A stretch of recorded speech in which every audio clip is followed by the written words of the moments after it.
Kalau misalkan lengan atasnya kurang dari 23,5 gitu. Nah, ini diwaspadai untuk berpotensi melahirkan anak stunting.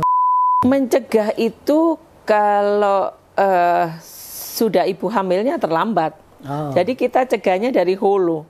Saat remaja itu sudah kita persiapkan itu gitu. Untuk kehidupan mereka memahami remaja-remaja itu ada satu program genre namanya. Namanya stunting itu adalah hal yang sensitif, begitu loh. Artinya mungkin ada kader kami, kader BKKBN yang menyampaikan, Bapak atau Ibu, anak Ibu itu stunting, begitu marah, kan? Bu, ya? Bisa marah, betul ya. Ya. Jadi Bu, ini saya ditutupi lawang. Ya.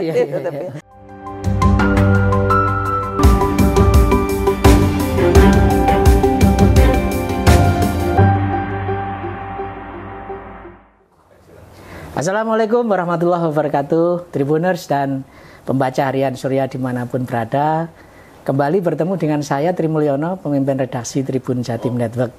Kali ini kita bersama wanita hebat, Kepala Perwakilan Badan Kependudukan dan Keluarga Berencana Nasional Jawa Timur, Ibu Dr. Anda Maria Ernawati MM, yang akrab kita sapa Bu Erna. Assalamualaikum warahmatullahi wabarakatuh, Bu Erna. Waalaikumsalam. Terima kasih ada hadir di podcast series dari Tribun Jatim Network, Bu Erna. Ya, sama-sama. Tribuners, kita akan ngobrol banyak hal, terutama terkait stunting dan juga tugas dan fungsi BKKBN di Jawa Timur secara keseluruhan.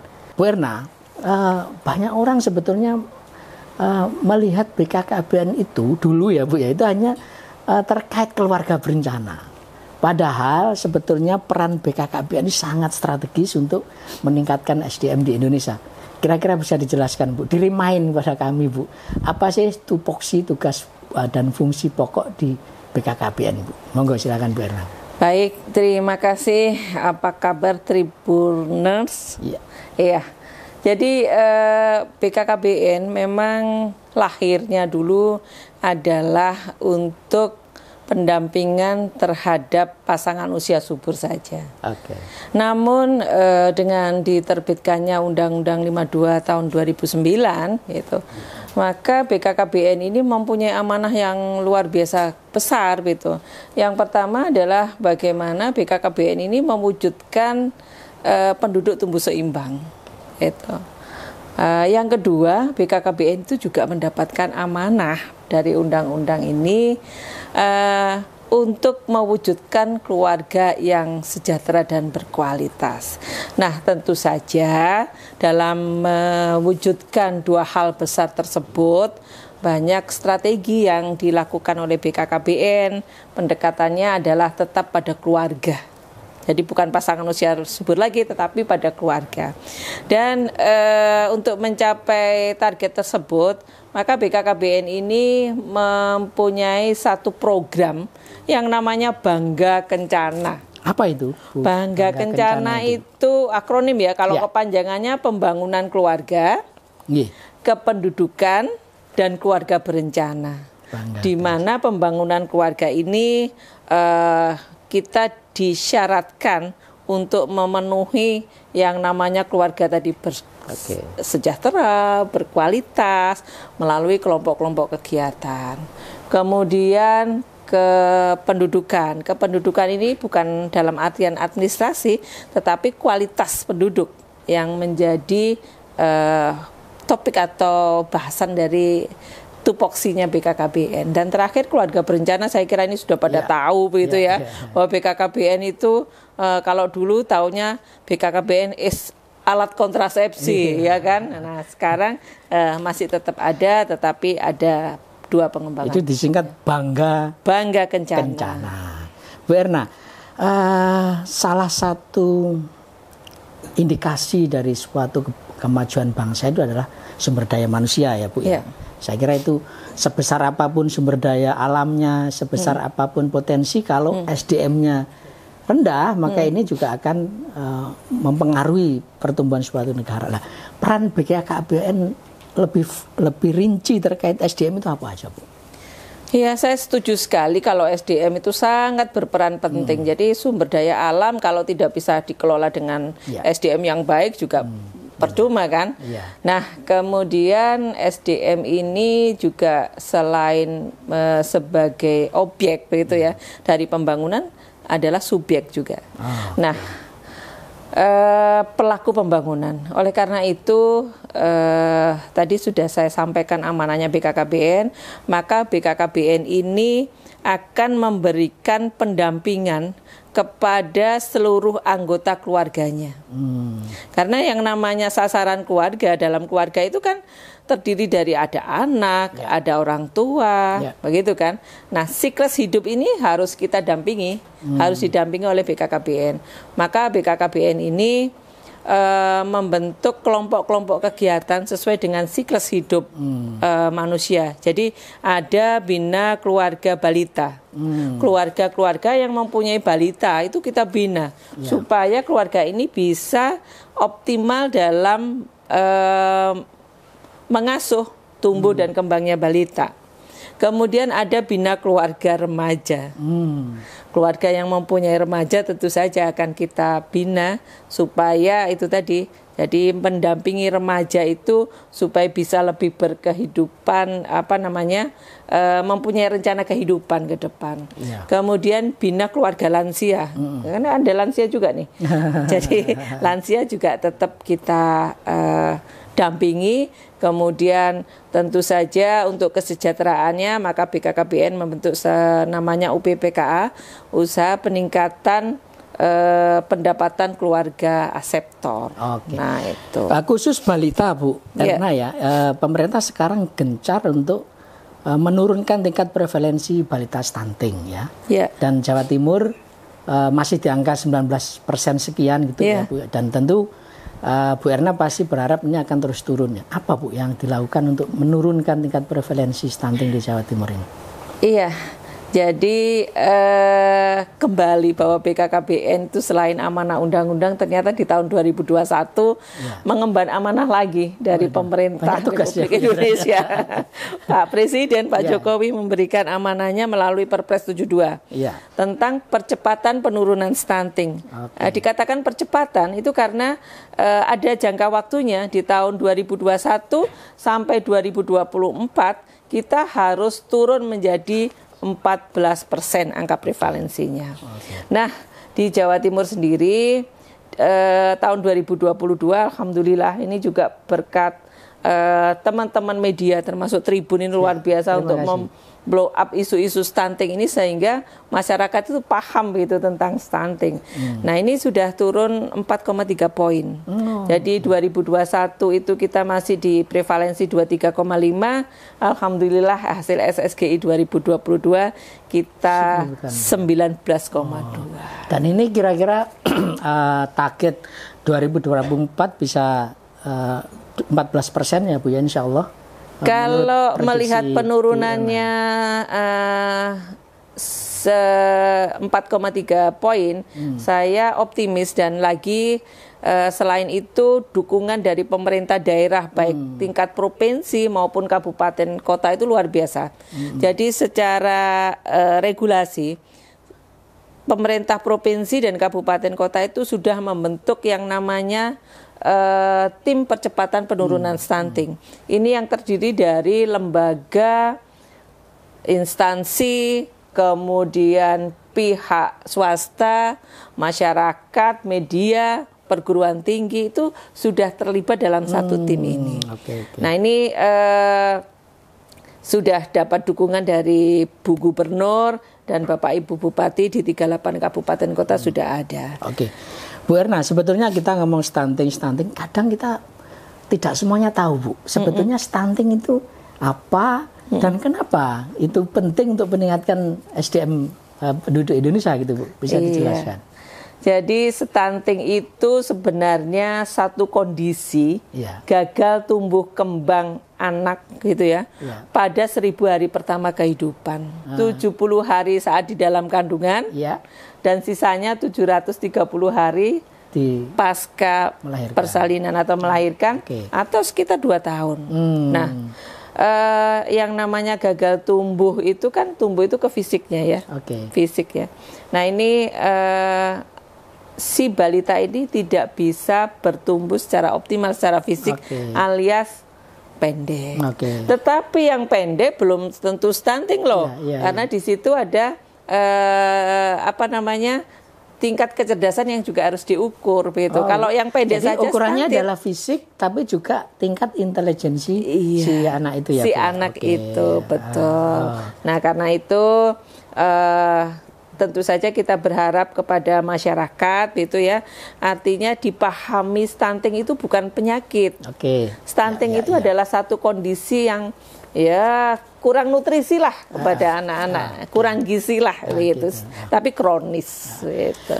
Lah itu secara teknis Bu, apa Bu yang program-program yang telah dijalankan BKKBN Jawa Timur bersinergi dengan pemerintah kota kabupaten Bu untuk menurunkan prevalensi stunting itu? Iya, sebenarnya sudah ada acuan dari pusat, baik itu melalui Stranas, kemudian ada kebijakan dari Perpres, kemudian turun lagi Kepala BKKBN RI itu Pak Hasto sudah menurunkan yang namanya Ranpasti, rencana aksi nasional percepatan penurunan stunting. Jadi namanya Ranpasti.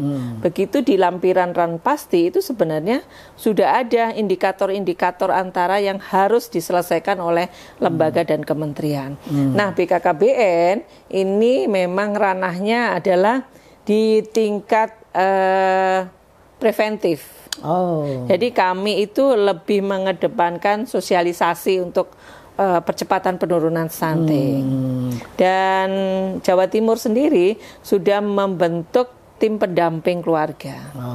Jadi istilah pencegahan itu artinya faktornya ini sebelum si ibu hamil, mulai itu atau sampai misalnya kita misalnya Bu menghindari pernikahan dini misalnya begitu, atau ada lagi Bu agenda-agenda pencegahan itu? Mencegah itu kalau sudah ibu hamilnya terlambat.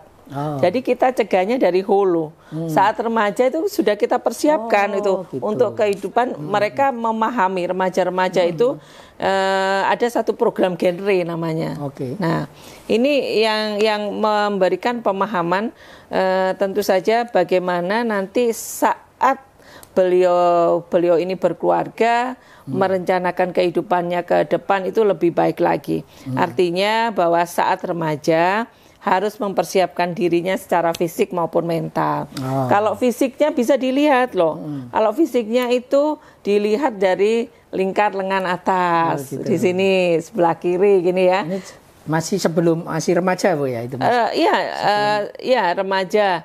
Kalau mau hamil begitu ya. Kalau sudah mau mendekati pada kehidupan berkeluarga, ini harus lebih lagi dilihat begitu ya.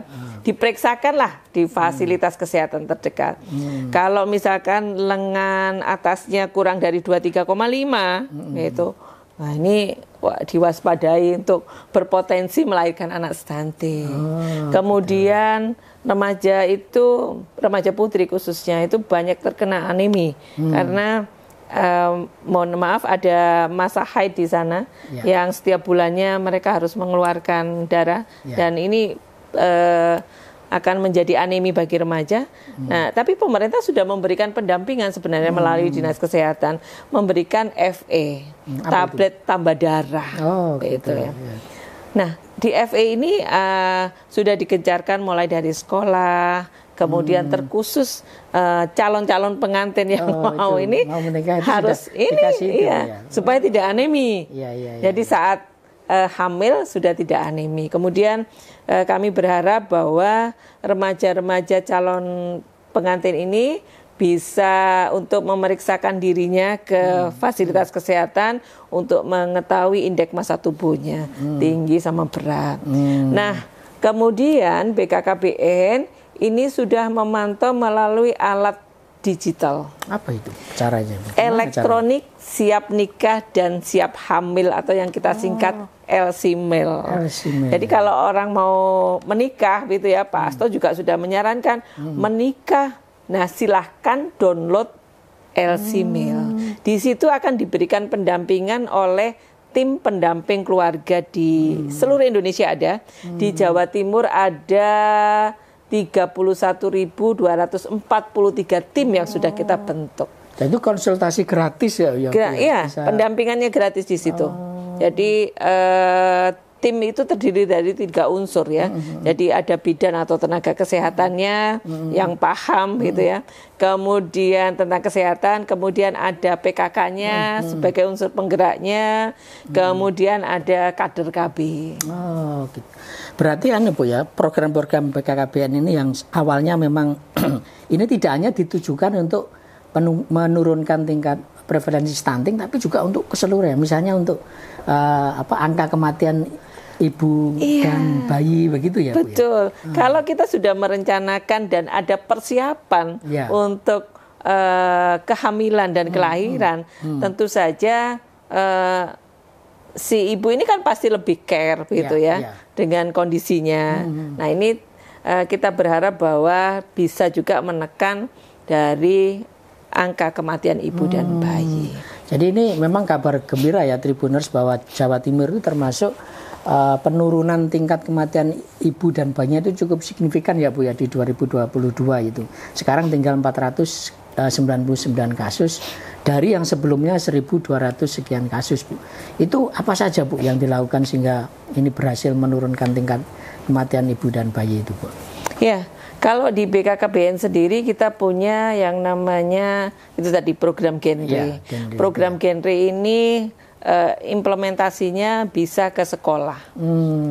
Jadi ada yang namanya SSK, kemudian ada yang namanya PIK remaja, Pusat Informasi dan Konseling Remaja, itu di sekolah semua. Kemudian ada juga yang berbasis masyarakat, misalnya di Karang Taruna, itu bisa juga ada PIK. Gitu ya, nah seperti itu, sehingga remaja-remaja kita berharap bahwa terpapar edukasi lah untuk bagaimana dia merencanakan kehidupannya yang lebih baik lagi, yang lebih sehat lagi. Bu Erna, selama sekian tahun memimpin, mengawai lah ya BKKBN, ada nggak Bu kenangan tak terlupakan yang pernah dialami ketika bertugas ini? Kan tantangannya macam-macam ya Bu, yang ngadepi pernikahan dini, ngadepi ibu hamil yang mungkin sensitif gitu. Pernah nggak Bu ada satu pengalaman yang tak terlupakan selama bertugas di BKKBN? Pengalaman yang tak terlupakan itu saya pernah komunikasi dengan keluarga, gitu ya. Keluarga ini karena didampingi, begitu ya. Mungkin ini yang perlu nanti juga teman-teman sampaikan, bahwa namanya stunting itu adalah hal yang sensitif, begitu loh. Artinya mungkin ada kader kami, kader BKKBN yang menyampaikan, Bapak atau Ibu, anak Ibu itu stunting, gitu kan? Bu ya? Bisa marah, betul ya. Jadi Bu, ini saya ditutupi lawang. Nah ini ada juga yang seperti ada. Gitu ya. Makanya nanti teman-teman itu juga teman-teman media bahwa mungkin disampaikan dengan cara-cara yang lebih halus lah. Bapak Ibu. Bapak Ibu kan berat badannya kurang nih. Ayo kita naikkan sama-sama, kita diskusikan mungkin dengan peningkatan asupan gizi yang lebih bagus lagi. Dan yang paling bagus untuk peningkatan stunting itu adalah protein hewani. Bisa, nggak usah mahal-mahal. Kalau daging kan mahal, Kalau ayam juga masih mahal. Mungkin cari yang lebih murah, yang paling ada di sekitarnya Bapak Ibu sekalian. Lele bisa, telur luar biasa lagi, lebih murah gitu kan. Nah ini. Bu Erna ini kan sudah keliling ya dari satu wilayah di Indonesia ya Bu. Ada daerah mana Bu yang tantangannya makin lebih berat gitu Bu ketika mengedukasi masyarakat Bu? Ya, dari 38 kabupaten kota ini mempunyai satu sistem yang berbeda untuk kita dekati, begitu. Artinya kalau secara budaya itu sudah membagi menjadi 4 kategori ya. Budaya arek, budaya Mataraman, budaya pesisir, Pendalungan juga Bu. Pendalungan itu kan beda. Mungkin kalau kita terapkan secara halus di daerah pesisir, mereka nggak akan ngerti dong, gitu ya. Jadi harus ada contoh langsung. Nah, beda lagi kalau kita pendekatannya ke Mentaraman atau Arek juga beda lagi. Kalau Surabaya mungkin lebih kita harus to the point gitu ya. Lebih terbuka ya Bu ya. Bisa ceritakan Bu, dulunya Bu Erna itu dari mana, sekolahnya apa, sampai kemudian sekarang menjadi orang nomor 1 di BKKBN Provinsi Jawa Timur Bu. Monggo silakan Bu. Saya ini dari kecil seperti anak-anak seusia biasanya lah. Saya sekolah SD saya itu di Malang. Di SDN apa Bu? Saya itu di Sekolah Santa Maria II di Malang. Kemudian saya SMP-nya berpindah lagi karena orang tua ini pegawai negeri yang juga sudah berpindah. Saya harus ke Pasuruan. Saya sekolah di SMP 1 Negeri Pandaan Pasuruan. Kemudian lanjut kemana ya? SMA. SMA-nya di Kediri. Kemudian kuliahnya di Malang. Nah, mengawali karir di mana Bu? Kampusnya alumni mana Bu? Saya IKIP Malang dulu. IKIP Malang ya. IKIP Malang, tapi S2-nya saya di Surabaya. Kemudian sebenarnya saya mengawali karir di BKKBN ini sebagai penyuluh KB. Penyuluh KB, kemudian jadi mulai orang lapangan betul orang ya. Lapangan, Bu, orang lapangan. Ya. Jadi setelah dari penyuluh KB, kemudian hidup ini kan memilih. Harus saya memilih. Jadi struktural lah, struktural. Kemudian jadi eselon 4-nya itu masih di Kota Kediri. Saya pindah harus ke Surabaya mengikuti suami. Kemudian ya berjenjang, terus kemudian terakhir kali saya jadi kepala BKKBN Sulteng baru ke Jawa Timur. Luar biasa. Ini berarti sudah keliling Indonesia. Baik, Tribuners dan pembaca Harian Surya, kita tak terasa di ujung obrolan kita. Terima kasih Bu Erna di tengah kesibukan bisa menemani Tribuners dan pembaca Harian Surya. Kita ketemu dengan tokoh-tokoh selanjutnya. Saya Trimulyono mohon diri. Wassalamualaikum warahmatullahi wabarakatuh. Waalaikumsalam.